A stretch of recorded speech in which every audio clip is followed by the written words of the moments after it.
ይበለን በጣም ደስ ይበለን ደስ ይበለን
ዮሐንስ ወንጌል ምዕራፍ 10 ከቁጥር 1 እስከ 16 አማናማን ሁለቱም ዘይዋን ታንገስ ሳፈላባዚ ወአን ተባለዲ ሰራይቶ ኸያሉ ወያው ወተወሰሳት ታልቃለ ነው ፍኑራያ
በአጭሩ እንደምታውቁት የዚህ ቤተክርስቲያን መሰረት የተጣለው ከ11 ዓመት በፊት ነበረ። ነገር ግን በትክክል የተሰራው ከ6 ዓመት ውስጥ ነው በጣም የተሰራው። ይሄም ደግሞ እንደምታውቁት በተለያየ ምክንያት ነው።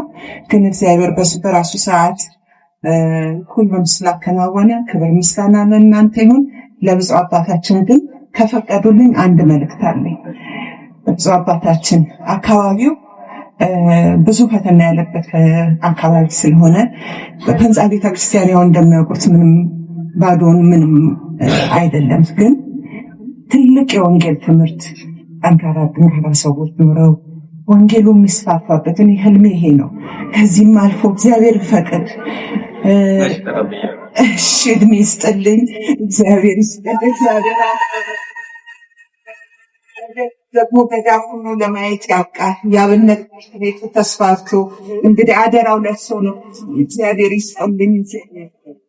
የጅማሬን ባለቤት አንዳች የሚሳነው የሌለ እሱ የፈለገው እሱ የወሰነው ከቶ የማይቀርበት አምላካችን እግዚአብሔር በእነዚህ በሁለት የትዳር አጋሮች ላይ በሰይፈ ሚካኤልና በመንበረ ማርያም ላይ አድሮ ይህን የመሰለ ሕንፃ ሰርቶ ስላሳየን ሁላችንም ደስ ብሎናልና እናንተንም ደስ በላችሁ። እንኳን ደስ አላችሁ።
አምላኬ እረኛዬ